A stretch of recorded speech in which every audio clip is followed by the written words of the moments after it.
Hello, ladies and gentlemen. Welcome back to Boy GhostGG. And today we are reacting to the final preview of Crimson Desert. We are officially in the month of Crimson Desert. It's currently March 4th. The game comes out March 19th. I saw something online that the game will be releasing on March 19th, which is a Thursday, but it's not going to be releasing in the time that I'm usually used to. Usually a game releases like on a Thursday at 11 p.m. in my time zone, in Central Time Zone. But this one, it seems to be releasing at like 4 p.m., something like that. I think it was 4 p.m. that I saw some sort of article. I don't know if it was a leak or something like that. But if that is the case, if that is true, that means I get to play the game at a reasonable hour at 4 p.m. I might be able to do a first part, hour and a half, edit that out, upload it, and then later in the afternoon, like say like 8 p.m., I'll be able to play like 4 hours straight. I also have that weekend off from work, so like I'm just gonna be playing Crimson Desert. That's all that's gonna be happening, and I am so excited for it. I actually have to change my settings here real quick because I forgot my my sound is coming out of my speaker. So volume mixer. Put Google back at default. And now, There we go. Let's go. bloody battle unfolds between the Greymanes, who fight to uphold This is only a 1080, the so Black Bear yeah. forces that seek to set it aflame. Every once in a while, a particularly ambitious game comes along and immediately hooks the audience. In Crimson Desert's case, showing a grand-scale world that recalls elements of Breath of the Wild and The Witcher 3 quickly. I cannot wait to play this game. Mystique for its ridiculously. I'll just say, I just finished watching Luke Stevens' video on this game. He got to go over to the LA Thieves compound where they had Crimson Desert set up alongside like Crimson Desert had like a thing going, and they got to play like 6 hours, and apparently 4 hours of it was like uninterrupted from beginning till was it 2 or 4? I can't remember now on the top of my head. It's either 2 or 4 hours of uninterrupted gameplay from the beginning opening cutscenes to wherever they got to in those 2 or 4 hours. with them saying like no, you do, without the Crimson Desert people saying that you can't do this, you can't go there, you can't open this menu. They got full on access, and then the rest of it was loading up a save somewhere like 2ish hours into the game, or something like that. And yeah, I was watching his video. I just finished it, and from what I'm hearing, there's some late game bugs and stuff, but as a game, it seems to be one of the best performances. Like, it is well optimized. It is a fun ass game that doesn't hold your hand. If you're a yellow paint type of gamer, if you guys know what I mean, it's gonna be harder to get into, but I'm so down for that. Over-the-top ambitions for a new open-world action game. However, since its reveal back in 2019, it has taken a long time to get a clearer picture of how the 2019, goddamn, Desert have taken shape. And now, in 2026, it's garnered some healthy skepticism, leading many to feel it might be one of those games that's just too good to be true. I remember hearing of this game in 2019. I'm like, ooh, thankfully, can't wait with to the play now that. firm March 19th release date fast approaching, we have some extended hands-on time with developer Pearl Abyss's large-scale single-player action game. After diving into the opening hours of this grand-scale sword and sorcery adventure, we got to see just how detailed and vast the world of Crimson Desert is in real time, and what sorts of oddball quests and brutal combat encounters are to come in protagonist Cliff's adventures across Pywell. Oh my god, I cannot wait to play! We're only like 2 weeks out, man.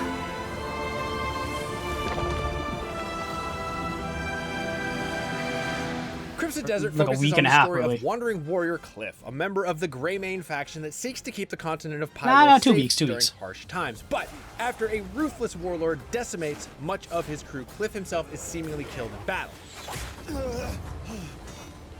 But he's soon resurrected by mysterious new allies that come from the Sky Realm known as the Abyss. Now tasked with rebuilding the Greymanes, he'll recruit new and returning members to his cause, push the limits of his newfound powers, and directly confront a civil war and a malevolent force that's threatening the balance of the world. And I'm not sure I'd be much help on my own. Originally planned as a direct prequel to the MMORPG Black Desert Online, Crimson Desert is now a standalone adventure set in the same universe. Oh, it was originally Even supposed to be a without knowing the prequel. lore Okay. of Black Desert Online, Crimson Desert keeps connections light, aside from the similar high fantasy setting and, occasional references. It totally throws itself into the style of a Western high fantasy epic, but with the added energy of an Eastern style action game in the vein of Final Fantasy. I played so little Black Desert that it means The opening nothing to chapters me. of Crimson Desert do well to introduce Cliff as a rugged and stoic hero who can easily cut down enemies in his path, but is also willing to lend a helping hand to the citizens across the land. Also another thing. All the different cutscenes in this game, including main story, even in the most sidest minuscule quest, are motion captured, which is wild. That is so sick. But they got what was coming to them. All thanks to you. Though much of the footage we've seen showcased the grand spectacle and ludicrous action in Crimson Desert, our hands-on time largely focused on the more laid-back tutorial set in the Hernand region of Pywell. We had played Crimson Desert 3 times before this extended hands-on, all of which focused on isolated boss battles and spectacle combat. But with this tutorial setting the tone for the pacing and storytelling, we've now got a much better idea of the larger structure of this open world adventure. While Crimson Desert has gotten a ton of comparisons to The Legend of Zelda, The Witcher, and even Dragon's Dogma, one game that really came to mind during our hands-on was Red Dead Redemption 2. Despite what we've seen before about how fast you navigate the massive world, at ground level, there is a surprising focus on navigating its densely populated areas with care and attention. We spent a lot of time just wandering the back alleys, interacting with people going about their day, finding new shops and cooking recipes, and even uncovering optional activities that do a good job of making the world feel bustling and lived in. What a woeful fate. Some of our favorite moments from the opening hours came from seeing what sorts of side quests the townsfolk would pull us into. In one instance, we encountered a man who fell from his roof and needed help with cleaning his chimney. And that is exactly what we ended up doing for this side quest. We climbed up on the roof, positioned ourselves on the top of the chimney, and used our newly acquired broom to clear out the gunk to help the husband get some relief. Oh, my back. You've done me a huge favor there. Would you come off it, woman? Despite the tone and action being serious, we're pleased to see how much humor and quirkiness were packed into Crimson Desert's opening hours. There are plenty of enemy bases to topple, but we also spent some time playing some back alley games of rock, paper, scissors with the local ruffians. Let's play rock, paper, scissors. No crying if you lose. There's even a quest that had us rescue an abducted sheep to cheer up an upset child, and seeing the very serious Cliff engage in such activities was much more amusing than we expected. Now is this the friend you were looking for? Woolly? That's not Woolly. Oh, come on. Woolly's got a fluffier tail. Cliff begins his journey with a fairly modest skill set and knowledge of the world, and as in traditional open world action games, the larger pull of Crimson Desert will be to expand his abilities and insight. When you pick up quest information, recipes, and even bounty notices for roaming targets, Cliff will expand his knowledge and fill out his records of all the wildlife, characters, and important events of the world. We were impressed to see how much was packed into this comparatively modest section of the massive game world. Do have Seriously, a mountainous. just looking at the map had us taken aback Golden by Plains. how large Oh my god, it keeps going. It was interesting to take in Crimson Desert's pacing and its deliberately detailed approach to navigating. That's a big ass map, guys. Initially took some time to get used to. Even as a tutorial, we were kind of surprised to see how much time is spent on getting players to really take in the many features and opportunities to find. Granted, it is very much in the vein of Red Dead Redemption 2's movement and interaction, but admittedly we felt overwhelmed by just how much you could interact with. You can actually go up to nearly all citizens to greet them or even rob them, provided you have a mask to disguise yourself, of course. I pray the day greets you well. Despite the range of activities, Crimson Desert is also a combat-heavy game, and even with Cliff's limited skills, the battles you can get into are quite brutal to see unfold. Initially, we started brawling with bandits and goblins around the city. Still, eventually things took a turn when rival knights and other faction leaders started looking to get a piece of Cliff. The mini boss battle against Matthias was a particularly thrilling fight, and even as one of the early encounters, it did a good job of showing how visceral the battles could get.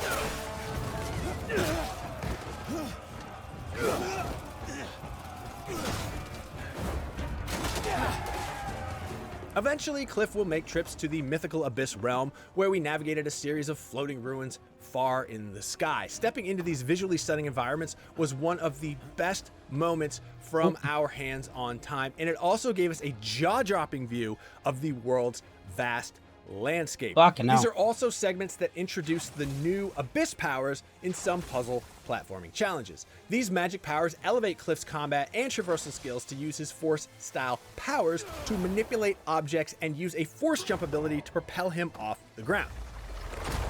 Yeah, there's like a mythical part of the game. It looks so sick.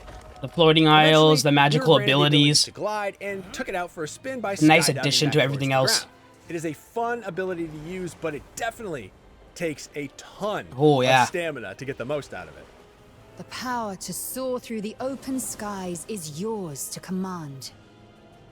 Throughout as long as you got the stamina. Abyss catalysts, which will serve as skill points to upgrade stats and unlock new abilities. These upgrades include improved jumping and more combat skills, such as a suplex and more advanced sword strikes. Cool. In addition to exploring towns and the surrounding wilderness, we also get to see the early goings-on of the Greymane faction system, which focuses on building up a crew, sending them on missions, and gaining new resources. Though we weren't able to see it evolve much, it was impressive to see that it's actually a full-fledged management system that will continue to grow as you explore the world. We really enjoyed the flow and action in Crimson Desert. That's a lot. Completing the tutorial was a solid onboarding to the larger adventure ahead. Based on our previous hands-on time, Crimson Desert currently feels much more intuitive and less complicated with its controls. Still, it had the recurring issue of being too complicated for its own good, with its systems trying to cram actions and features into a fairly limited set of submenus and combinations. For instance, you'll often have to manually equip key items and gear to activate some prompts, which can feel cumbersome. This all ties back into the attempts to make players feel like they're having a more tangible connection to the world, but it can often feel too overcomplicated for its own good. Along with the opening chapters, we also got a chance to get another look at the mid-game of Crimson Desert, which saw a powered-up Cliff take on new enemies and a more powerful boss that matches up to his souped-up skills. Moreover, Crimson Desert also includes new party members that can be swapped in if you want to try a different combat style. While Cliff is still the central protagonist, playing as the tanky berserker Unka or the nimble and fierce Damien offers up some fun alternatives to Cliff's playstyle. It does well to showcase the variety within Crimson Desert and how the game will ramp up with more zany encounters that blur the lines between a high fantasy adventure and steampunk fantasy. Even with the lengthy hands-on time, we were still only scratching the surface of the larger adventures to be had in Crimson Desert. There have been many games in the past that try to go for large, open-world settings, but don't often really justify the need to go big and bold. But we were honestly quite impressed to see that Crimson Desert is not only presenting a case for its take on an open-world action-adventure game, it is also having fun with the concept by pushing its attention to detail and just how much there is to unpack within the sprawling world. This learning ability is pretty sick. A lot of promise. It's certainly been on minds for several years now, which has invited a host of comparisons with other large-scale games. But our extended hands-on time has made us feel optimistic and intrigued by the game's maximalist action style. And that's gotten us plenty interested in seeing if the full game can deliver on reaching the same highs as other genre greats. For more on the latest upcoming games, check out our recent previews of Samson, A Tindleston Story, and... Alright, ladies and gentlemen, there you have it. That looked sick. This game comes out in 2 weeks. They're showing the last little bit of previews. They had the people who went to the event and played the game for like 6 hours. They're putting out their videos. So we're very much coming to a close here. And the game is coming out in 2 weeks.